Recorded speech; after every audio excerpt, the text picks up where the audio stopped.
புசியானது பார்த்துட்டு அந்த இடம் ஓகே சார் இது எங்களுக்கு ஓகே 10,000 பேர் வருவாங்க நாங்க மேனேஜ் பண்ணிக்கிறோம்னு சொல்றீங்க. நீங்க எல்லாம் ஓகே பண்ண இடத்த தான் கொடுத்துருக்காங்க. ஏதோ அரசாங்கம் புகுத்திருச்சு புடுங்கிருச்சு போலீஸ் வந்து கைட்டிருச்சுன்னு சொல்றீங்கல்ல. ஒரு புண்ணாக்க ஆணியும் புடுங்கல. அந்த பவுன்சர்கள் எனக்கு வருத ஆத்துறதுக்கு அவனுக்கு மேலலாம் எனக்கு கொலவெறி வருது எனக்கு. அதெல்லாம் மனுஷனா சார் அவனுங்க எல்லாம். இந்த பவுன்சர்களுக்கு பவுன்சர் கலாச்சாரத்தை விஜய் ஒழிச்சாதான் விஜய் உருப்பிடுவார். கட்சி நடத்தவே வரல சார். இது மூலமா இவங்க வந்து இவங்களுக்கு கொடுக்கப்பட்ட அஜெண்டா என்ன? இவங்களுக்கு இங்க வந்து ஆட்சி மாற்றத்துக்கு வழி வகுத்துறதுக்கு என்ன வழி இருக்கோ அதை யூஸ் பண்ணோம். இவங்களுக்கே தெரியல நம்ம போய் ஒரு டிராப்ல மாட்டியிருக்கோம், நம்மள ஒரு குரூப் யூஸ் பண்ணுது. விஜய் எங்கே சிக்கிடுவார், விஜய் எங்க பிரச்சனைகளை மாட்டிப்பார், அவருக்கு சப்போர்ட்டா இப்பவே அவரை நம்ம கையில் எடுத்துக்கணும். இப்ப கையில போயிட்டார், கையில எடுத்துக்கணும்ல, ஆல்ரெடி அவங்க எடுத்துட்டாங்க. இனிமே விஜய் அரசியலை தீர்மானிக்கிற இடம் புதுடில்லி, எடப்பாடி அரசியலை தீர்மானிக்கிற இடம் புதுடில்லி. ஒற்றன் செய்தி நேயர்களுக்கு வணக்கம். வணக்கம் கோடங்கி. வணக்கம். எப்படி இருக்கீங்க? நல்லா இருக்கேன் ஒற்றன். சரி, பார்த்துருப்பீங்க எல்லாமே. நீங்கள் நிறைய சேனல்லையும் பேசியிருக்கீங்க, நம்மகிட்டையும் பேசியிருக்கீங்க. இருந்தாலும் இப்போ சமீபத்தில் வந்து அதாவது வந்து அந்த இன்சிடெண்ட் நடந்ததுக்கப்புறம், அந்த ஆக்சிடென்ட் நடந்ததுக்கப்புறமா வந்து பேட்டி கொடுக்கும்போது கூட சொன்னாங்க, நான் என் குழந்தையோடு குழந்தை வந்து அங்கே வந்து எங்கள் அத்தை வச்சுன்னு இருந்தாங்க, அத்தையோ பாட்டியோ யாரை வச்சுருந்தாங்க, நான் ஒண்டி வந்திருந்தேன் பார்த்தேன். நான் வந்து வந்ததே வந்து அவரோட பேச்சு கேட்கறதுக்கோசரம் வரல, எனக்கு அதில் கூட பேச்செல்லாம் கேட்கணும்னு வரல, நான் வந்து விஜயை பார்க்கணும் அப்படின்ற ஒரு எண்ணத்தில் தான் சொல்லி முடிங்க, நான் பதில் சொல்கிறேன். விஜயை பார்க்கறதுக்கோசரம் தான் வந்தேன். ஏன்னா நான் விஜயோட நடிப்பு எனக்கு நான் விஜயோட ரசிகர், அதனால் அவர் பேச்சு கேட்கறதுக்கு வரல, சரி வந்து பார்த்துட்டு போகணும். ஆனால் அந்த சமயத்தில் வந்து நிறைய பேர் வந்து பின்னால் வந்து தள்ளினாங்க. அந்த அம்மா சொன்னதுதான். அந்த அம்மா வந்து பேச சொல்லுங்க சார். மறுபடியும் வந்து இருங்க, பின்னால இருந்து தள்ளினாங்க. அப்புறம் யாரும் அந்த ஜென்ரேட்டர் ரூம் வந்து நம்ம அக்செப்ட் பண்ணணும், அதை பத்தி பேசி முடிஞ்சிச்சு. அது வந்து ஒரு கேள்விக்குறி இருக்கிற ஒரு விஷயம், அதனால வேண்டாது. நீங்க ஜென்ரேட்டர் ரூமுக்கு சொல்றீங்களே, ஜென்ரேட்டர் ரூமுக்குள்ள போய் தன்னை உயிரை காப்பாத்திட்டு போனவன் உன் ரசிகன் தான். அந்த ஜென்ரேட்டர் ரூமுக்குள்ள வராதிங்கன்னு சத்தம் போட்டதும் உன்னுடைய நிர்வாகி தான். அவர் தான் அதை புடுங்குறாருன்னு உன் துண்டு போட்டவன் தான் புடுங்குறான். அது மேல இருந்து காமிக்குது. அவன் யாருன்னு, அவன் நான் தான் சார் ஓனரு, ஜெனரேட்டர் ஓனர் நான் தான் ஆஃப் பண்ணேனே சொல்றான். ஆட்கள் தள்ளினாங்கன்னு வேற சார். தள்ளுறதுன்றது பஸ் உள்ள வருது சார். நீங்க புரிஞ்சுக்கிற தன்மையே இல்லாம இருந்தா எப்படி சார்? நீங்க வந்து அந்த இடத்துல 6000 பேர் தான் நிக்க முடியும் அப்படின்னா 10,000 பேர் நிக்கிறான்.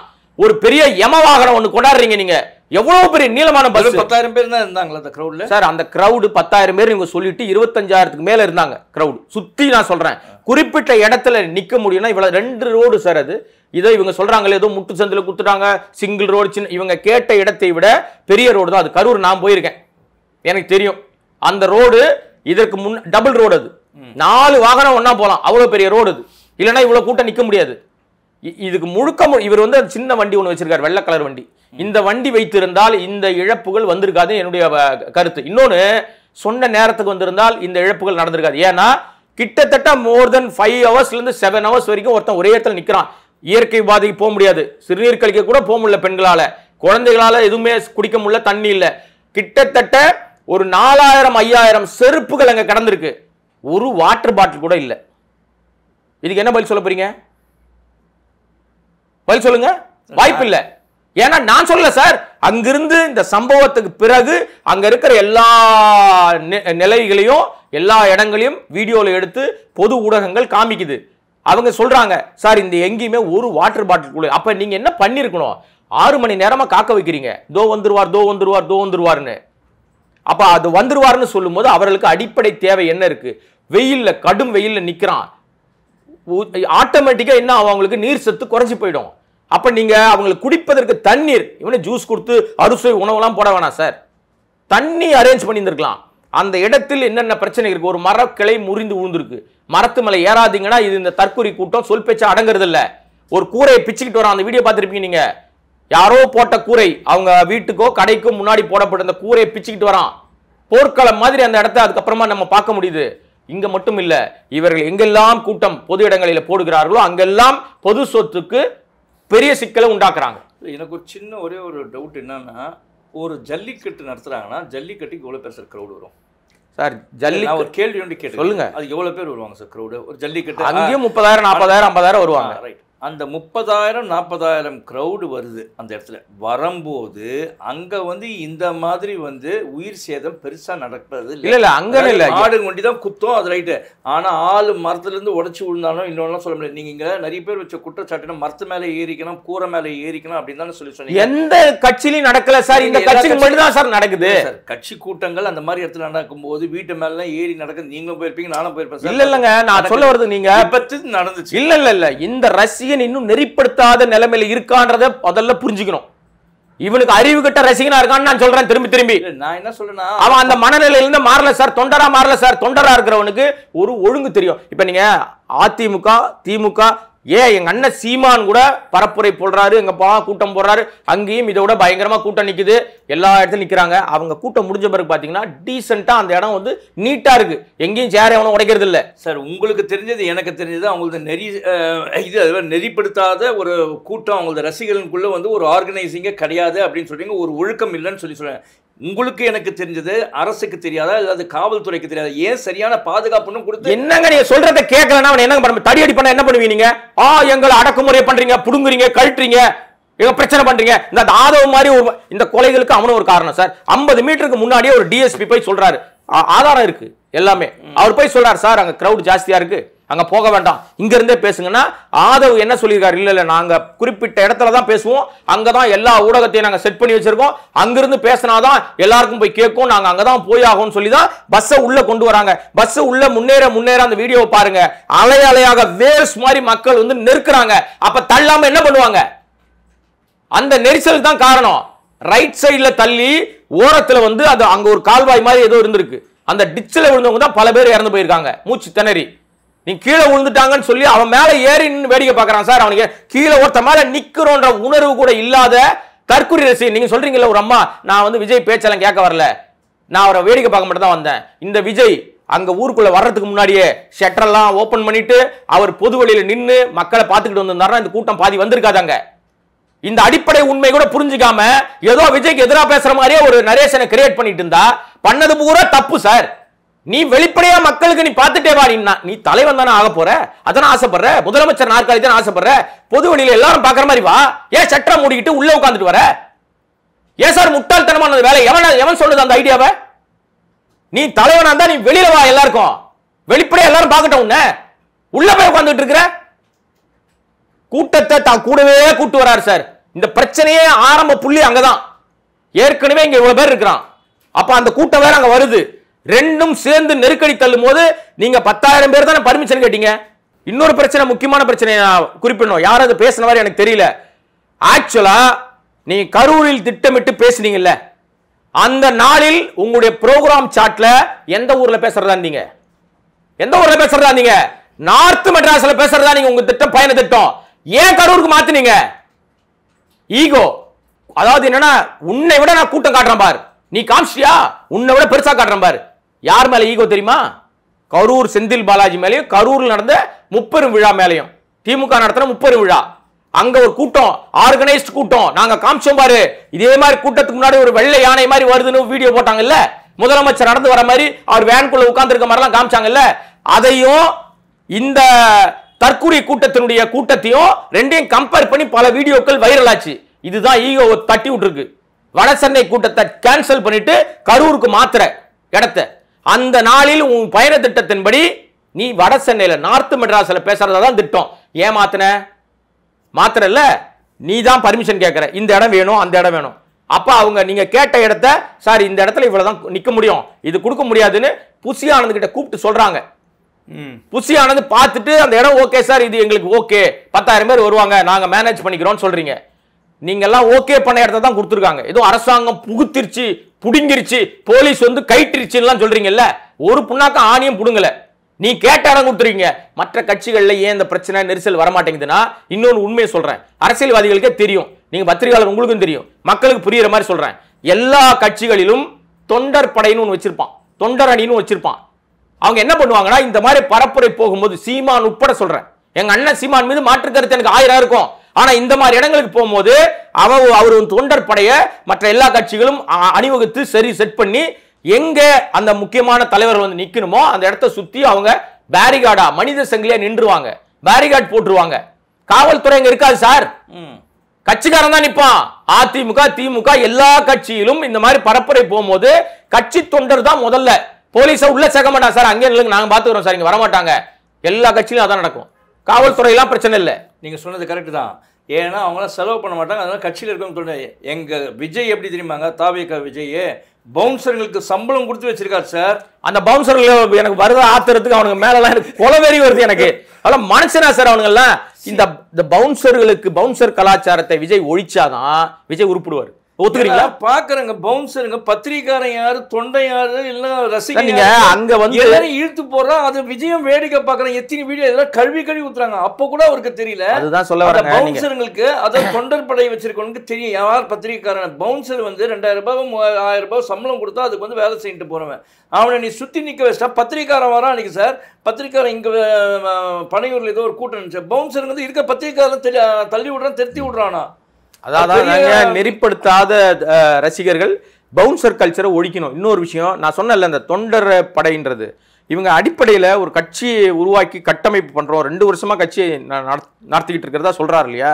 இதுவரைக்கும் அப்படி ஏதாவது ஒரு விஷயம் இருக்கானா? இல்லை. மாவட்ட லெவலில் ஆள் போட்டிருக்கேன்றாரு, ஒன்றிய லெவலில் ஆள் போட்டிருக்கேன்றாரு.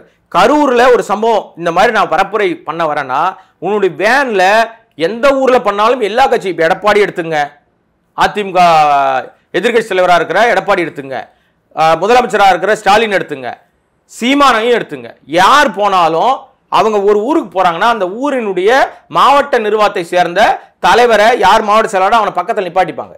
ஏன் தெரியுமா? ஐடென்டிஃபை பண்றதுக்கு இவன் தான் இந்த கட்சி, என்னுடைய கட்சியினுடைய முகம் இவன் தான். கரெக்ட். இந்த தற்குறி விஜய்க்கு எல்லா இடத்துலயும் ஸ்டாம்ப், இது மூஞ்சி மட்டும் தான் தெரியணும் சார். 234 தொகுதியிலும் விஜய் தான் நிக்க போறாரு சார், அவரே சொல்லியிருக்காரு. இது வந்து தேர்ட் கிரேட் பேச்சா இருக்கலாம். அப்படிலாம் நின்னாருன்னா சட்டத்தில் நிக்க முடியாது சார், 2 இடத்துக்கு மேல நிக்க முடியாது. இல்லைங்க, அவர் நிக்கட்டும். நீ அப்படியே வா. இந்த ஒரு படத்துல ஒன்று சொல்லுவாங்க, இவர் சினிமா இல்லை அதனால சினிமா பாணியிலே சொல்லுவோம். அப்படியே பேசிக்கிட்டே வாப்பா, வசூல் ராஜா MBBSல நான் டாக்டராக போறேன், டாக்டரா பாவா. அப்படியே நானும் கூட ஒரு நேரத்தில் அப்படி தான் பேசிட்டே வந்தேன். என்னை ஆஸ்பத்திரியில் சேர்த்து ட்ரீட்மெண்ட்லாம் கொடுத்தாங்க, இப்போ இந்த இடத்துல வேலையை போட்டு கொடுத்துறாங்க மாதிரி. இவர் இப்படி 234 தொகுதியில் நான் தான் நிற்க போறேன், ஏன் மூஞ்சி மட்டும் சொல்லிட்டே இருக்க வேண்டியது தான். கீழ்ப்பாங்கட்டனுக்கு அனுப்ப வேண்டியது தான் அவரை. நீங்க ஏன் நாங்க கொடுத்த வீடியோ போடல அப்படின்னு வந்து ஒருத்தர் கேட்கிறார்.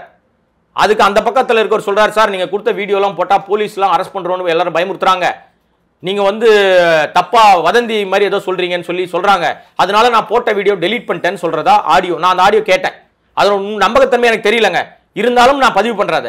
அந்த நிறுவனத்தை பேர் என்ன சொல்றாங்கன்னா லூப். நீங்க சொல்றீங்க ரூட்ன்றது ஜெகதீஷ் நடத்துற நிறுவனம். சினிமாவுக்கு நடிகர் நடிகை எல்லாம் வச்சுக்கிட்டு அவர் ஒரு நிறுவனம் நடத்திட்டு இருக்காரு. மார்க்கெட்டிங் உங்களுக்கு தெரியும், நாம சினிமாக்குள்ளே இருக்கிறதுனால நமக்கு தெரியும். அது அந்த ஜெகதீஷ் சம்பந்தப்பட்ட நபர்கள் எல்லாம் வச்சுக்கிட்டு இந்த நிறுவனத்தை அவர் தான் கையகப்படுத்தி அவருடைய ஆளுமையில தான் நிறுவனம் நடக்குதான். அவர் என்ன பண்றாங்க, இந்த நிறுவனத்தை சேர்ந்தவர்கள்னா இந்த மாதிரி சமூக வலைதள ஊடகங்கள்ல நிறைய ஃபாலோவர்ஸ் வச்சிருக்கிற பல பேரை ஹையருக்கு எடுத்து இந்த விஷயங்கள் எல்லாம் விஜய் அண்ணா ஒரு வீடியோ வெளியிட போறார். வெளியுறவுக்கு முன்பாக பேசப்பட்டதாக அந்த ஆடியோ தகவல் நமக்கு தெரியுது. இப்போ விஜய் அண்ணா ஒரு வீடியோ வெளியிட போறார், அதுல இந்த மாதிரி வந்து 41 பேர் செத்து போயிட்டாங்கல்ல, அதுக்காக சில விஷயங்கள் சொல்றாரு. அதை நீங்க வந்து இப்படியெல்லாம் பேசியிருக்காரு, இவர் பாரு எவ்வளவு பாவப்படுறாரு, எவ்வளவு வந்து பரிதாபப்படுறாரு, எவ்வளவு வேதனைப்படுறாருன்னு அண்ணனுக்கு ஏற்ற மாதிரி நீங்க உங்க பிட்டெல்லாம் 4 போட்டு ஒரு வீடியோ போடுங்க. ஒரு 3 நிமிஷம் 2 நிமிஷம் போட்டீங்கன்னா பிரமாதமா இருக்கும், உங்களுக்கு என்ன வரணுமோ அது வந்து சேரும் அப்படின்னு அந்த பையன் சொல்றான். இன்னொரு பக்கத்துல பேசுறவன், இல்லங்க கொஞ்ச நாளைக்கு நான் உங்க வீடியோ எல்லாம் போடுறதா இல்ல, என்னை ஊட்டுருங்க ப்ளீஸ், ஏன்னா காவல்துறை நிறைய பேர் மீது வழக்கு போடுது, நான்லாம் வர விரும்பல அப்படின்னு சொல்றான். இதற்கு முழுக்க காரணம் ஜெகதீஷ். இந்த ஜெகதீஷ் தான் அந்த பஸ்ஸுக்குள்ள கூடவே இருக்கிறவர். ஆதவ் கூட அனுமதி இல்ல உள்ள. நீங்க புரிஞ்சுங்க. அந்த கான்வர்சேஷன் யார்கிட்ட பேசலாம்? அந்த பையன் யாரோ ஒருத்தர் யாரோ இன்ஃப்ளூயன்சர்கிட்ட பேசுறான். இன்ஸ்டா புகழ் இன்ஃப்ளூயன்சர் யாரோ ஒருத்தர். இப்பெல்லாம் நீங்க வந்து 1 லட்சம் மேல ஃபாலோவர்ஸ் வச்சனால இன்ஃப்ளூயன்சர், நீங்க இன்ஸ்டால வந்து பெரிய ஆள் சார், நீங்க செலிபிரிட்டி சார், நீங்க உங்களை தேடி வந்து என்ன பண்ணுவாங்க, இந்த மாதிரி டுபாகூர்கள் எல்லாம் கொடுக்கும். இதுல பூரா பரப்புரை பண்றது பூரா பொய் தகவல். இன்னொரு ஒரு விஷயம், இப்போ திமுகவை பார்த்தீங்கன்னா ஸ்டாலின் தான் தலைவர், ஓகேங்களா, திமுகவோட தலைவர். அவரை நீங்கள் தொடர்பு கொள்ள முடியலனாலும் அவருடைய செக்ரட்டரி தொடர்பு கொள்ளலாம். இல்லைன்னா வந்து 2ஆம் கட்ட தலைவர்களாக இருக்கக்கூடிய துரைமுருகன் யாராக இருந்தாலும் அவங்களுக்கு ஃபோன் பண்ணிங்கன்னா கூட நீங்கள் டக்குன்னு பேசிடலாம். புரியுதுங்களா? அதே மாதிரி அஇஅதிமுகவில் யாருன்னா அவங்க முடியலன்னா வேலுமணி நம்பர் இருந்துச்சா, நீங்கள் வேலுமணிக்கு ஃபோன் பண்ணிங்கன்னா அவரே எடுத்து பேசுவாங்க, அவங்க செக்ரட்டரி யாரும் பேசுவாங்க. சார் எடப்பாடிக்கிட்டே பேசலாம் சார் நம்ம. இல்லை அதை தான் சொல்கிறேன் சார், நான் எடப்பாடினா செலக்டட் ஆளுங்கிட்ட பேசல, பட் செகண்ட் லைன் ஆளுங்கிட்ட ஈஸியாக நம்ம பேசிடலாம். அதே மாதிரி தான் வந்து நீங்கள் சீமானே டைரெக்டாக எடுத்து பேசக்கூடியவர். திருமாவளவனுக்கு பண்ணிங்கன்னா திருமாவளவன் இல்லை எல்லாமே. பாஜகவில் நீங்கள் அண்ணாமலை இருந்தார், யார் இருந்தாலும்.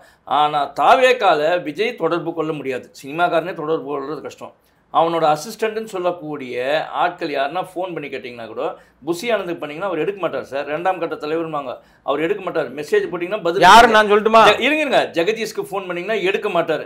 ஆனால் இவங்கெல்லாம் யாருன்னா ட்ரெயின் சப் தட்டுறாங்க பாருங்க, அவங்களுக்கு பத்திரிகாரன் காலை கூட எவனுமே எடுக்க மாட்டாங்க. இவங்க கட்சி நடத்த வரல சார், கட்சி நடத்துறாங்க, கட்சி நடத்தவே வரல சார். இது மூலமா இவங்க வந்து இவங்களுக்கு கொடுக்கப்பட்ட அஜெண்டா என்ன, இவங்களுக்கு இங்க வந்து ஆட்சி மாற்றத்துக்கு வழி வகுத்துறதுக்கு என்ன வழி இருக்கோ அதை யூஸ் பண்ணோம். இவங்களுக்கே தெரியல நம்ம போய் ஒரு ட்ராப்ல மாட்டியிருக்கோம், நம்மளை ஒரு குரூப் யூஸ் பண்ணுது. இதைத்தான் சார் ரஜினிகாந்தை பயன்படுத்த பார்த்தாங்க.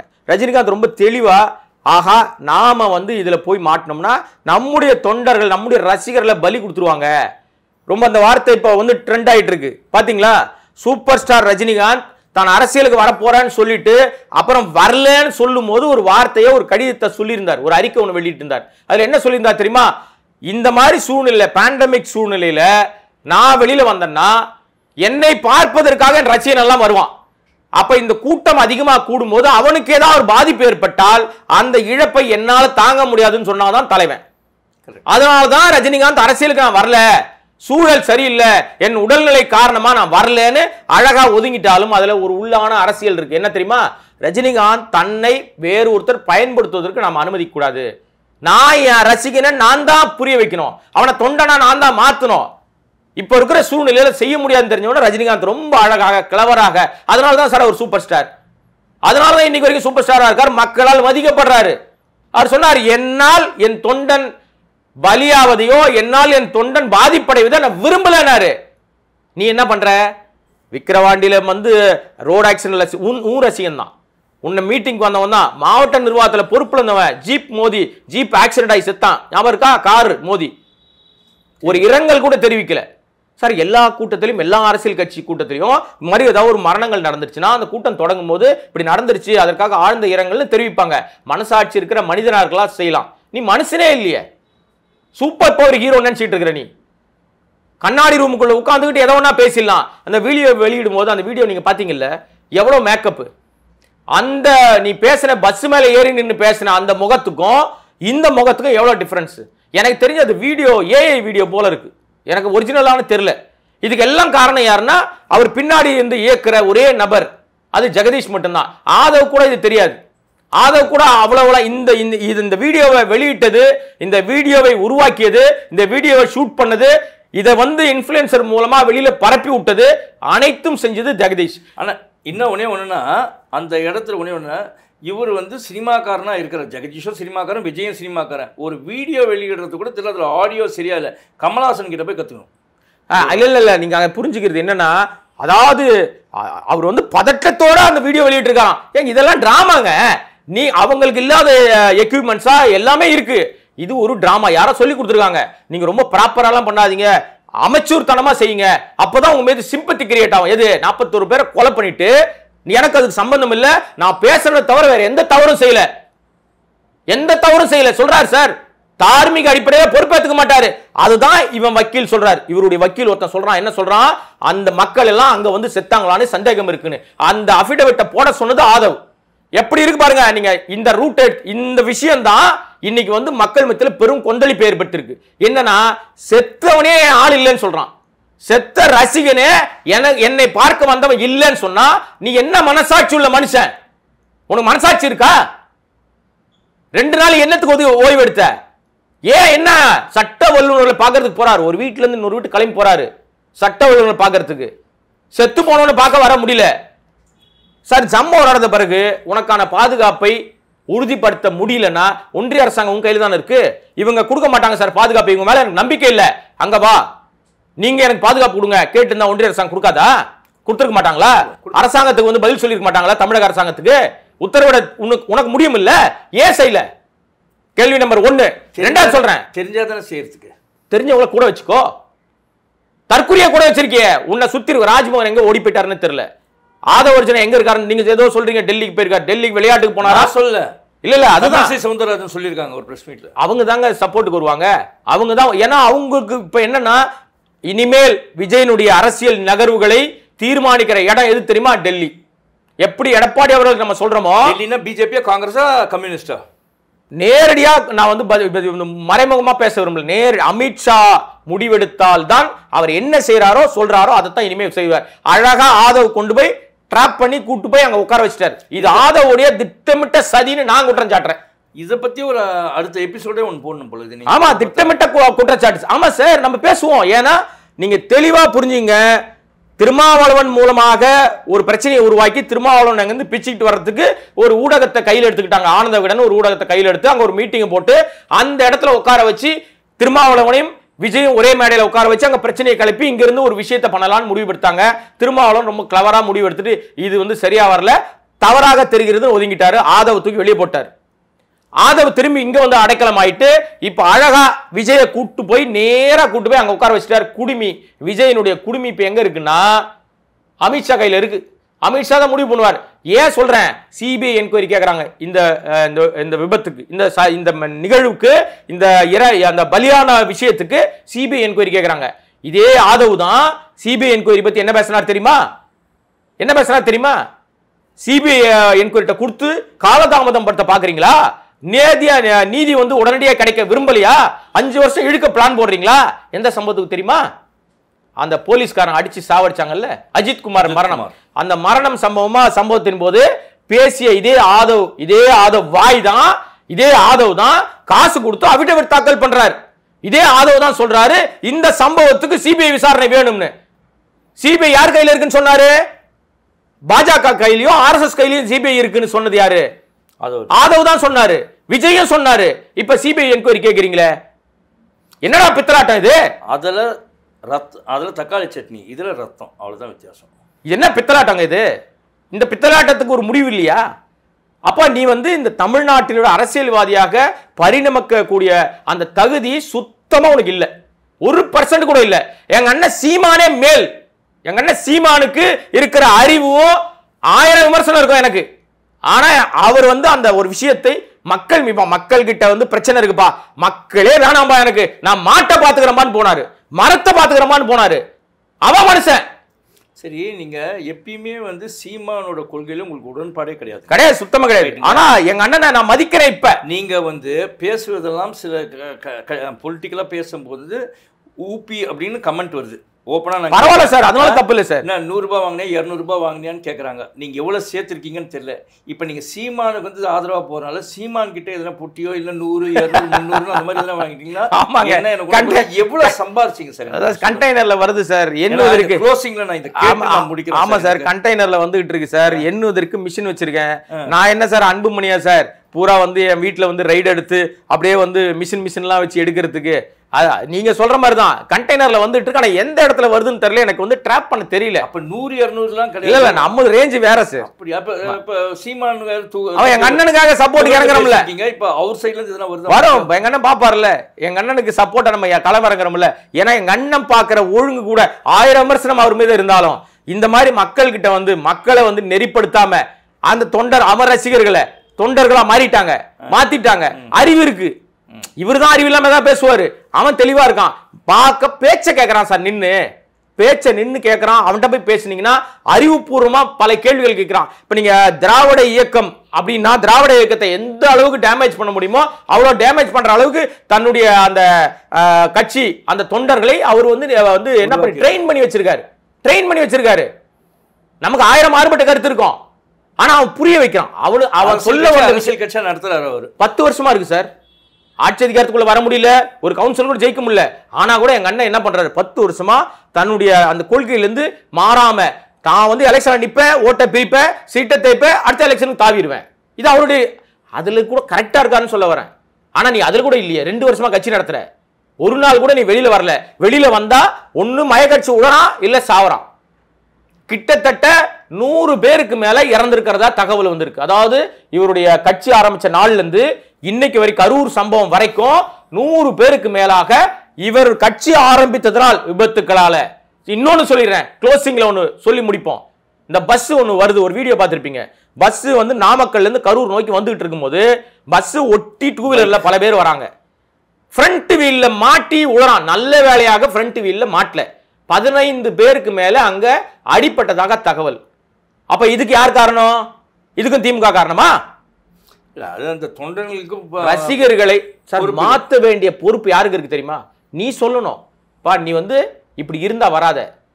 பல இடங்கள்ல இப்போ எங்க அண்ணன் சீமானை கூப்பிட்டுக்கிறேன் சார், நான் துணைக்கு கூப்பிட்டுக்கிறேன். அவர் சில இடங்கள்ல வந்து மைக் பிடிச்சி பேசும்போது ஏதாவது பிரச்சனை வந்துச்சுன்னா மைக்ல சொல்லுவார், ஏய் நீ இறங்கு, நீ ஓரமா உட்காரு, இல்லைன்னா பேச மாட்டேன் அப்படின்னு சொல்லுவார். எடப்பாடி பலமுறை சொல்லியிருக்காரு, மு.க. ஸ்டாலின் பலமுறை சொல்லியிருக்காரு. இந்த மாதிரி பல இடங்கள்ல அவங்களுக்கு ஒரு சூழல் சரியில்லைன்னா பேச்சை நிறுத்திட்டு நீ சொல்றதை கேளு, நான் பேசுறதை கேட்க தானே வந்திருக்க, நீ அமைதியா இருந்தா அவன் அமைதி ஆவான். அவன் தான் தலைவன். அவ்வளவு தூரம் சார் தலைவன் கிட்ட பாருங்க. இளையராஜா எங்கே ஒரு கச்சேரி பண்ணாருன்னு யாரும் ஒரு குறை, நீங்க சும்மா இருந்தீங்கன்னா தான் நான் பாடுவேன், இல்லை கம்மன் நான் ஏஞ்சி போயிடுன்னு சொல்லுவார். அதுதான் சார் நீங்க தலைமை பண்புன்றதா. இவ்வளவும் வேணாம் சார்.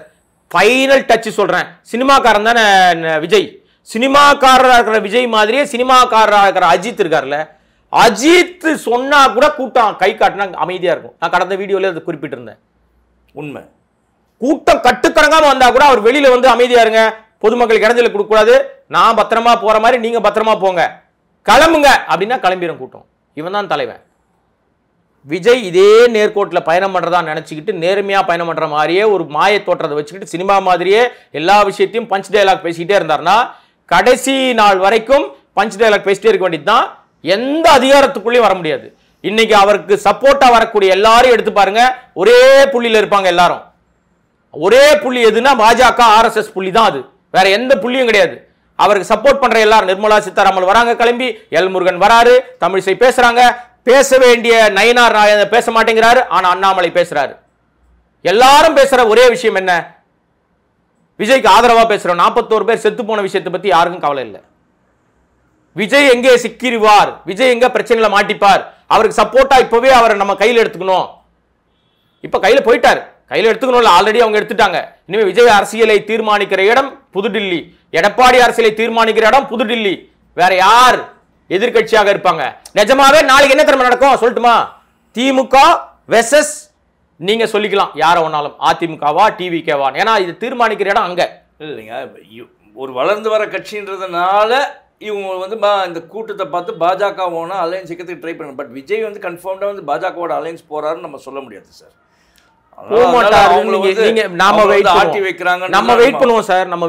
வெயிட் பண்ணுவோம். இன்னும் பல சந்தர்ப்பங்களை பேச வேண்டிய நேரம் இருக்கு, நிறைய விஷயங்களை பேசதான் போறோம். ரைட்டுங்களா? காத்திருப்போம். இதோ இவ்வளோ நேரம் உங்களுடைய நேரத்தை ஒதுக்கி இந்த விஜய் உடைய அந்த நிகழ்ச்சியில் நடந்த அந்த துயர சம்பவத்தை பற்றியும் பல விஷயங்களை பற்றி நம்முடன் பகிர்ந்தமைக்கு மிக்க நன்றி கோடங்கி. வணக்கம். நன்றி நேயர்களே. இந்த வீடியோவை பாருங்கள், உங்களுக்கு பிடிச்சிச்சின்னா லைக் பண்ணுங்கள், அதே மாதிரி ஷேர் பண்ணுங்கள், எங்கள் சேனலையும் சப்ஸ்கிரைப் பண்ணுங்கள். இந்த உரையாடல் எங்கள் 2 பேருக்குள்ளே நடந்த உரையாடலில் வந்து ஏதாவது கேள்விகள் இருந்தால் அல்லது நீங்கள் ஏதாவது குறிப்பிட்டு சொல்லணும் அப்படின்னு நினச்சிங்கன்னா இந்த கீழே இருக்க கமெண்ட் பாக்ஸில் போய் நாகரிகமான ஒரு கமெண்ட்டை போடுங்க அப்படின்னு ஒரு வேண்டுகோளை வச்சுட்டு உங்களிடமிருந்து விடைபெறுவது உங்களுடைய ஒற்றந்துரை. நன்றி, வணக்கம்.